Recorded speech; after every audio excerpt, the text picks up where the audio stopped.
সব কথা সবার সাথে শেয়ার করা যায় না। সব মানুষ বিশ্বাসের যোগ্য নয়। কেউ কেউ হাসি দিয়ে কাছে আসে, আবার সুযোগ পেলে কষ্ট দিয়ে মন ভেঙে দেয়। তাই কিছু জিনিস গোপনেই সুন্দর। আসসালামু আলাইকুম, আমি স্বর্ণালী আবারও হাজির হলাম নতুন আরেকটি ভিডিও নিয়ে। আশা করি যে যেখান থেকে আমার এই ভিডিওটি দেখছেন আল্লাহর রহমতে সবাই ভালো আছেন, সুস্থ আছেন। সকাল সকাল ছেলেদের নিয়ে রেডি হয়ে বেরিয়ে পড়লাম। আজকে আমি স্কুলে যাব বড় ছেলের সাথে। ওর আসলে স্কুলে আজকে বেতন ডেট ছিল। সবসময় ওর বাবাই নিয়ে যায়, যেহেতু বেতন দিতে হবে তাই আজকে আমি ওর সাথে রেডি হয়ে বেরিয়ে পড়লাম। মুগ্ধসোনাকে একদম সকালবেলা ঘুম থেকে উঠিয়ে রেডি করে নিয়ে নিলাম। স্কুল যেহেতু 7:30টায় শুরু হয় তাই 7টার ভেতরেই আমরা স্কুলে পৌঁছালাম। তো রাজকে স্কুলে দিয়ে ওর বেতনটা পে করে দিয়ে আমি বাসায় চলে আসলাম। বাসায় এসে সকালের নাস্তাটা করে নিলাম। তো নাস্তায় আজকে আমি কয়েকটা রুটি ভেজে নিয়েছিলাম, আর আগের দিনের একটু আলু ভাজি ছিল সেটা দিয়ে আমি খেয়ে নিলাম। তো নাস্তার পরপরই আমি একটু চা নিলাম। চা না হলে তো হবেই না। আপনারা অনেকেই জানেন যে আমি প্রচুর পরিমাণে চা খাই। দিনে 3 থেকে 4 বার চা বা কফি কিছু না কিছু খাই। চা না খেলে আসলে ছোট বাচ্চা নিয়ে রাতে আমার ঠিক মতো ঘুম হয় না, তাই মন মস্তিষ্ক একদম অচল হয়ে থাকে। চা খেলে একটু শান্তি পাই। যাই হোক, এরপর নাস্তা শেষ করে চলে আসলাম রান্নাঘরে। তো আজকে আমি কলমি শাক রান্না করব। তো শাক আমি রাতের বেলায় কেটে একদম ফ্রিজে রেখে দিয়েছিলাম। তো এখন আমি ধুয়ে নিলাম। আর আজকে আমি আলু দিয়ে পাতলা ঝোল করব, তাই আলুও কুচি করে কেটে নিয়েছি।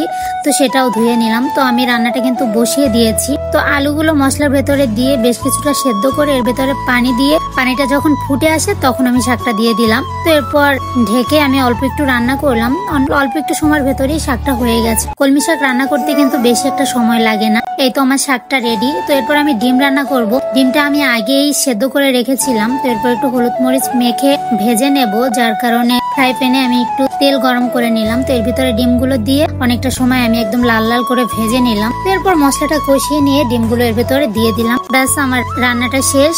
তো এরপর আমি বিকেলে আর কোনো ক্লিপস নেইনি। সন্ধ্যার পর আমরা একটু বাইরে বের হই। রাজকে ওর প্রাইভেটে দিয়ে আমরা চলে যাই একটু ঝাউবনে। তো সেখানে এসে দেখেন মুগ্ধসোনা একদমই কোলে থাকতে চাচ্ছে না। সে আসলে ফ্লোরে হাঁটার চেষ্টা করছে। তো অনেকটা সময় তার বাবা তাকে হাঁটালো। তো হাঁটতে হাঁটতে সে ক্লান্ত হয়ে গেছে। এবার তাকে বসিয়ে দিলাম বিশ্রাম নেওয়ার জন্য বাদাম গাছের নিচে। কিন্তু তাও সে এখানে বসে থাকবে না। সে দেখেন ফ্লোরে নামার জন্য কতটা চেষ্টা করছে এবং অবশেষে সে নেমেই গেল এবং হাঁটাহাঁটি শুরু করলো। সে এখন একদমই কোলে থাকতে চায় না, খাটে থাকতে চায় না। সে সারাদিন চেষ্টা করে ফ্লোরে হামাগুড়ি দেওয়ার আর এটা সেটা ধরে হাঁটার প্র্যাকটিস করার। আসলে হাঁটার তার খুবই তাড়া, যার কারণে সে নিজে নিজেই প্র্যাকটিস করে। তো তারপর তার বাবা তাকে অনেকটা সময় এভাবে করে দুষ্টামি করলো, উপরে তুলে বাদাম পাতা ধরালো। এখন সে নামতে চাচ্ছে না, এখন সে বারবার বাদাম পাতা ধরবে। যাই হোক, এরপর আমরা চলে আসলাম স্বাদের গাড়ির কাছে। আসলে আমাদের ক্ষুধা লেগেছিল, তাই ভাবলাম যে কিছু খাই। তো স্বাদের গাড়িতে এসে আমি যেটা সবসময় খাই সেটা হলো চিকেন চাউমিন। এখানের চিকেন চাউমিনটা আমার কাছে খুব ভালো লাগে। বড় বড় রেস্টুরেন্টের থেকেও এখানের চিকেন চাউমিনটা আমার কাছে অনেক মজা লাগে, যার কারণে যখনই আসি চিকেন চাউমিন খাই। তো চিকেন চাউমিন অর্ডার করে দিয়েছি। তো আমাদের চিকেন চাউমিনটা চলে এসেছে। তো এবার আমি খাচ্ছি। তো মুগ্ধসোনা কি করছে দেখেন, হাত বাড়িয়ে সে শুধু দাও দাও করছে। সে এখন সবকিছু চাইতে পারে, খাবার দেখলেই বলে দাও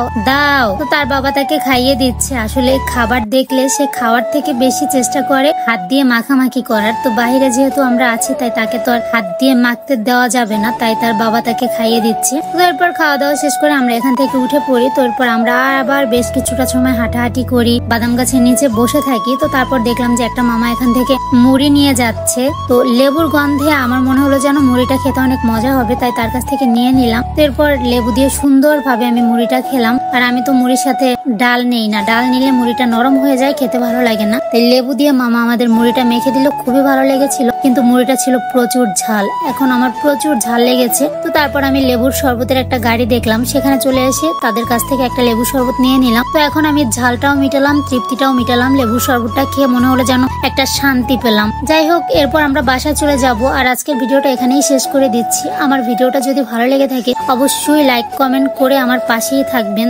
আল্লাহ হাফেজ।